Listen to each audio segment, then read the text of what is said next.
Thank you.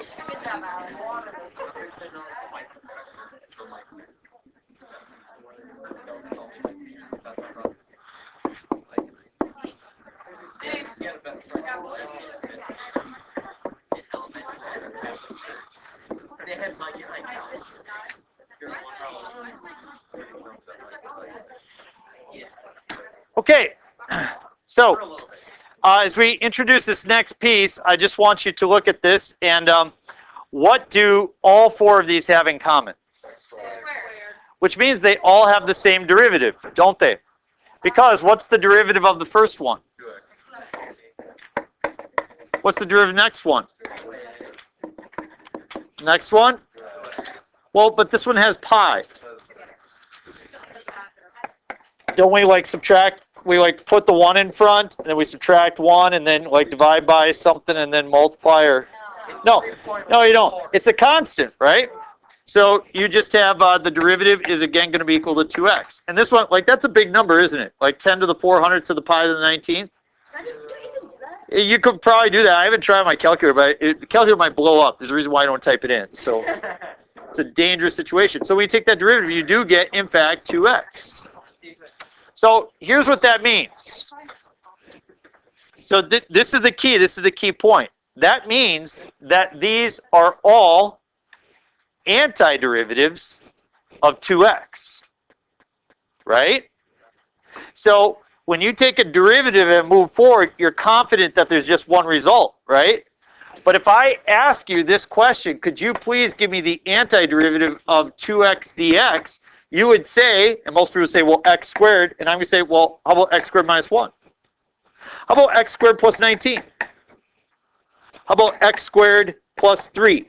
Aren't those all examples of antiderivatives? So today we learn a slightly different term, and it is called the indefinite integral.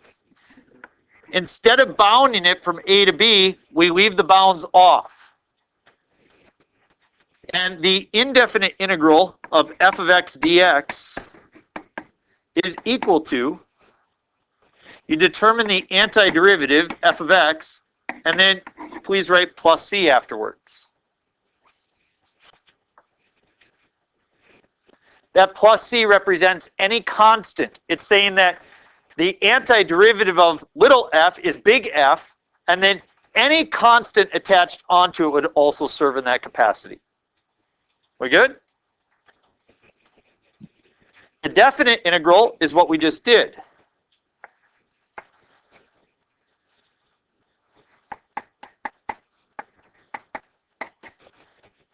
Anybody remember what that's equal to?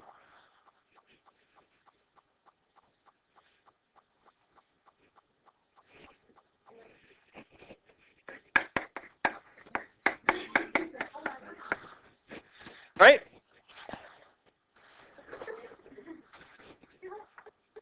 So everything we've looked at so far has been bounded.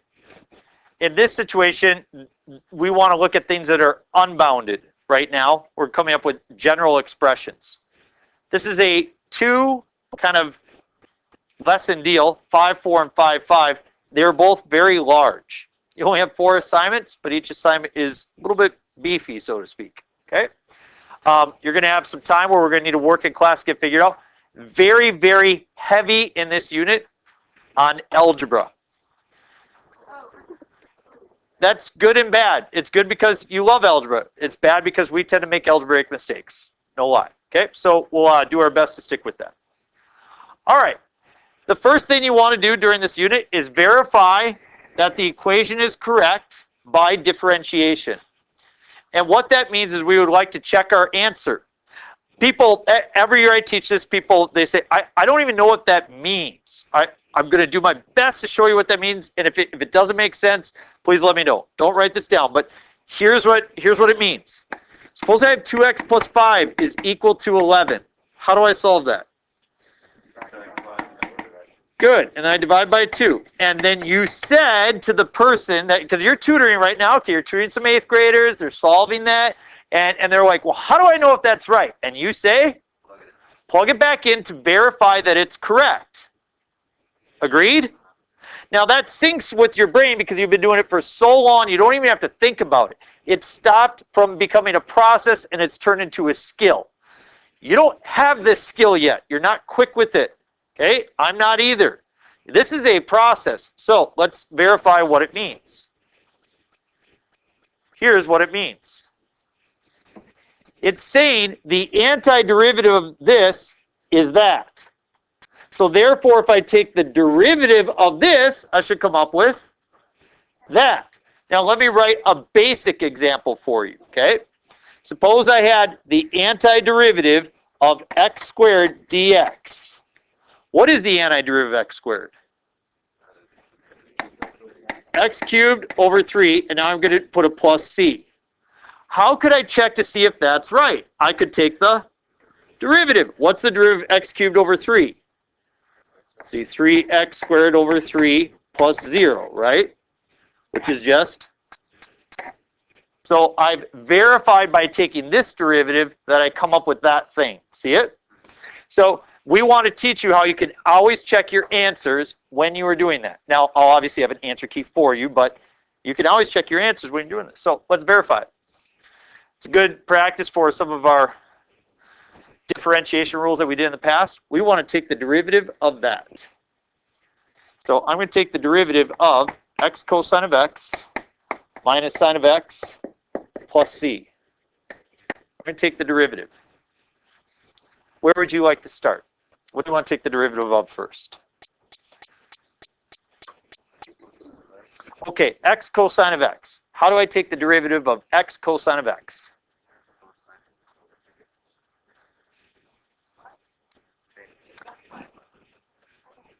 Product. X times cosine of x. You see it?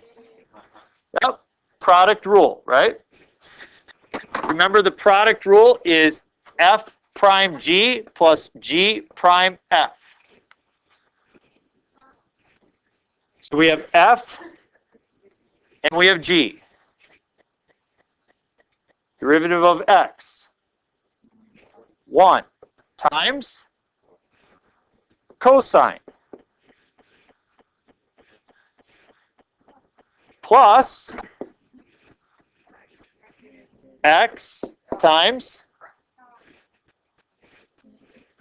negative sine.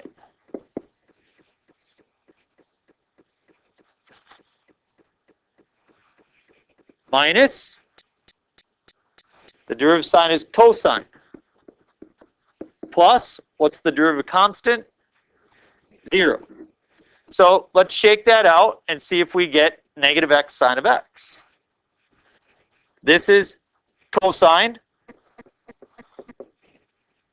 What follows? Negative x sine of x minus cosine of x. The cosines do cancel. Negative x sine of x. I need to see enough steps to verify that you're taking a product rule and things like that, because on the test, some people will do this. They will write negative x sine of x. And that's it. They're like, well, I took the derivative. I said, you did not show. Okay? You did not show. Okay? Please don't do that to me.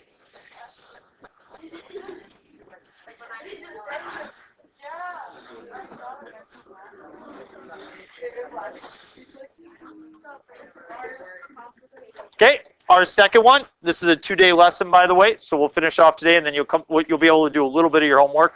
But then we'll come back on Monday, and we'll finish things off for you. But we have the integral of the root of ax plus b dx. Notice that the dx determines what my variable is. So it's x that is my variable. So a and b are simply just constants. Okay. So then it's equal to 2 over 3a root of ax plus b to the third power plus c. So it looks kind of bad, doesn't it? But we're going to verify that that's true. And so what I'm going to do is I'm going to take the derivative of this guy.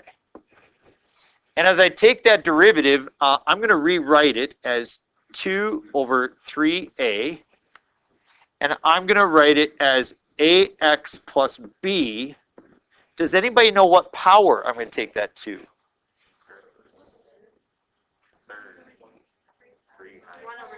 3 halves. So if you have, say, the square root of a to the 5th, that is the same as a to the 5 halves power.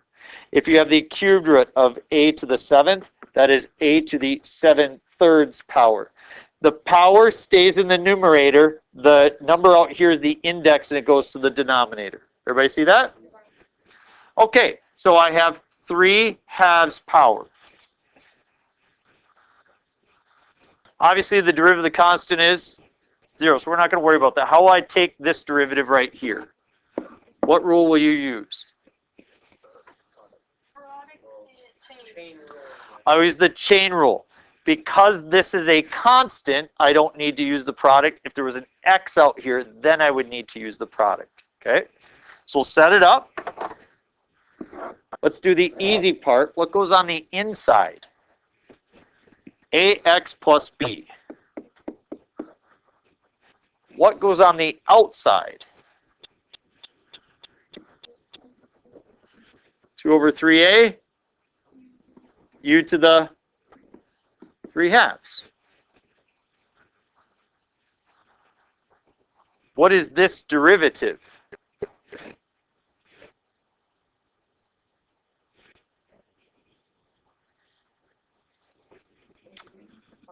So I would have 3 halves times 2 over 3a u to the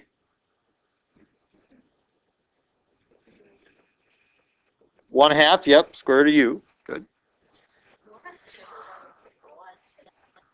So I drop the exponent front and I subtract 1, right?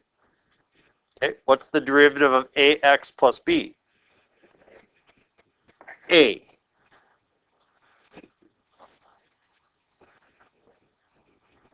What happens here? Notice how the 2's and the 3's cancel. What doesn't go away? Right. So can you see that you have the root of u over a? And you're going to multiply that by a over 1. The a's cancel, and we get the root of ax plus b. And that was our goal, wasn't it?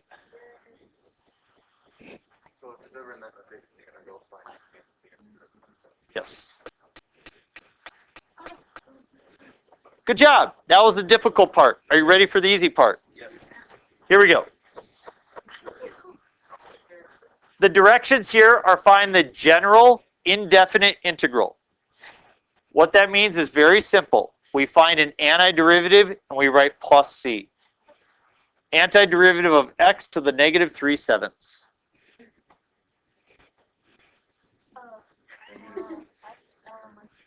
X to the 4/7 divided by 4/7.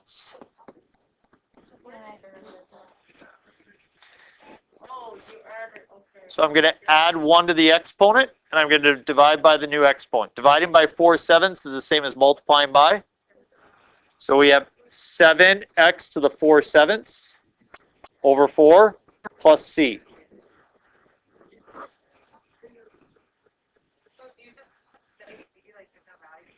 Yes.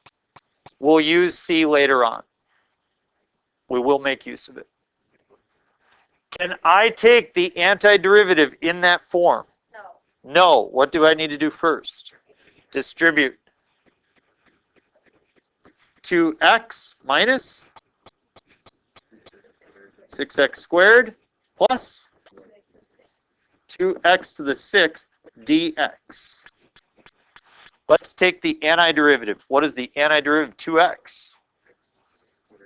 X squared.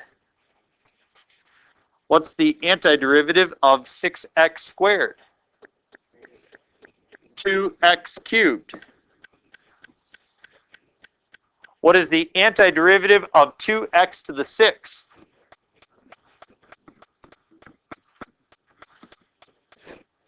Plus c. If you don't write plus c, it's a half a point off each time on the test.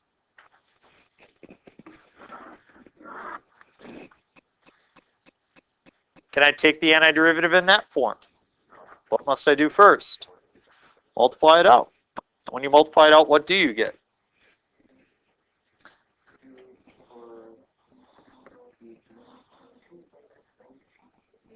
Yeah, it's going to be 2 plus a g, right?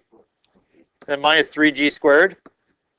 dg. It's kind of like the dog problem. What's the antiderivative of 2? 2g. Plus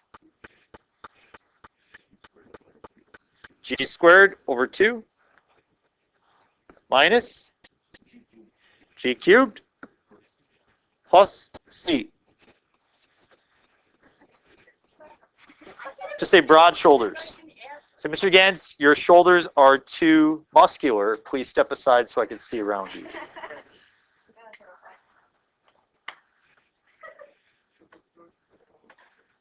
So, Mr. Gantz, your long, wavy hair is getting in the way. If you could flip it out of the way. Can we take the antiderivative in that form? Yeah. What's the antiderivative of 2 sine?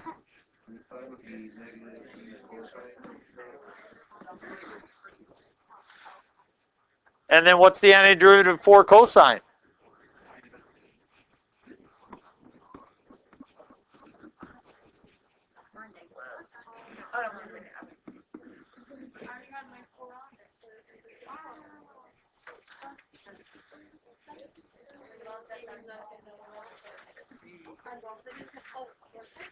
We're gonna, yeah, we'll do these. We will end today with E and F, and we'll talk about your assignment. What do you think about letter E? It looks stupid. All right. Thank you. Thank you with passion. All right. Looks difficult. Okay, so I want you to look at it, and please, as you look at it, does anything come back to you that's going to make this easier? Remember, quotient rule is when we take the derivative. We don't know how to reverse quotient rule yet. Reverse quotient rule, reverse product rule, they're pretty tough. We got 3 months before we ever do stuff like that. Right now, we just want to rewrite it. You can rewrite this and make it a lot easier. Okay? Talk for 15 seconds. See if you come up with something, anything.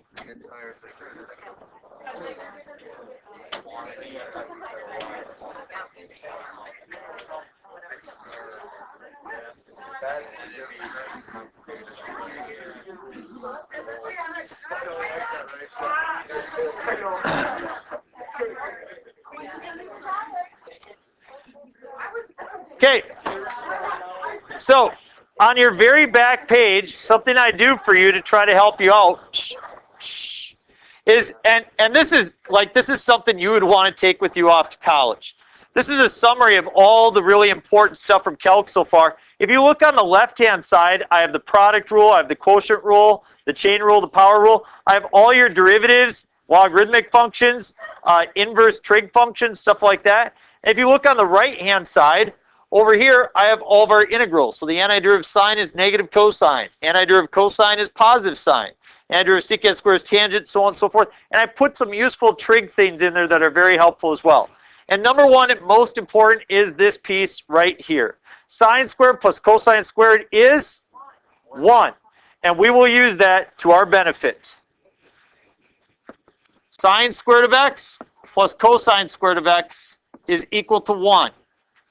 So what could we do to this to make it look like that? Subtract the 1. So sine squared of x minus 1 equals, and we can subtract the cosine squared over, right? Good. So therefore, I can replace sine squared minus 1 with what? Negative cosine squared of x. All of you know what 1 over cosine is. It's secant. So therefore, this is negative 3 secant squared of x. Have I taken an antiderivative yet? No, I'm simply rewriting it. all of you know, what do you take the derivative of to get secant squared? Tangent. So therefore, the antiderivative is no squared.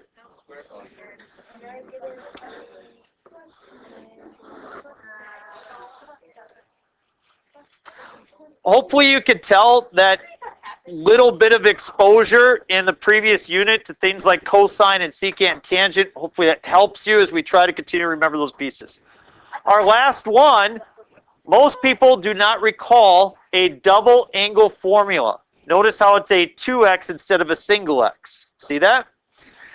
Look at your sheet on the back, the very last page, and see if you could come up with a formula for sine of a double angle. So sine of 2x is equal to something.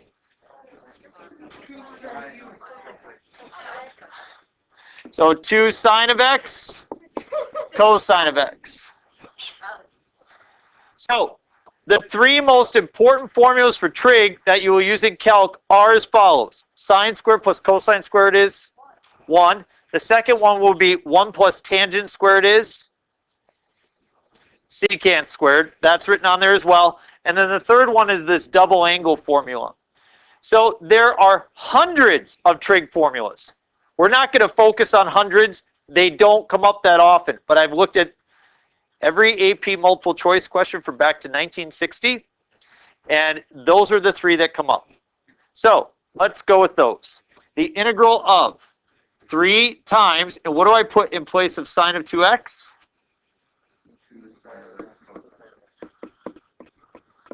Divided by?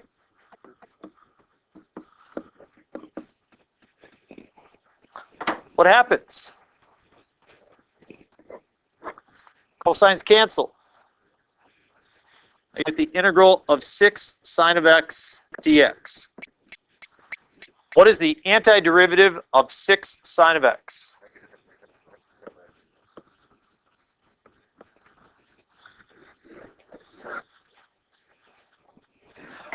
There is another important formula, and that would be sine divided by cosine is tangent. I hope that those are ones that we just remember. Please look at your worksheet. I want to make sure that I set you up for success.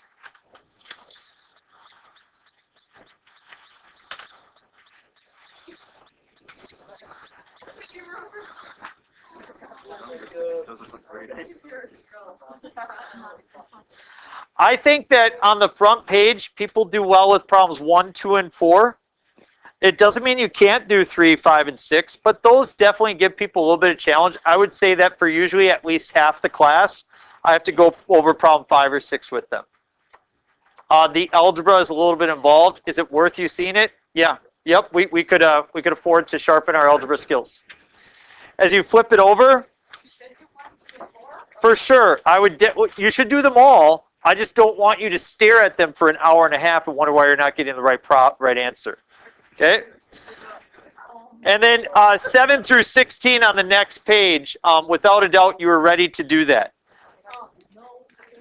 As you continue on, even 17, 18, and 19, you could do those as well. But what we're going to do on Monday is we're just going to finish these 4 problems and then give you the rest of the time to work.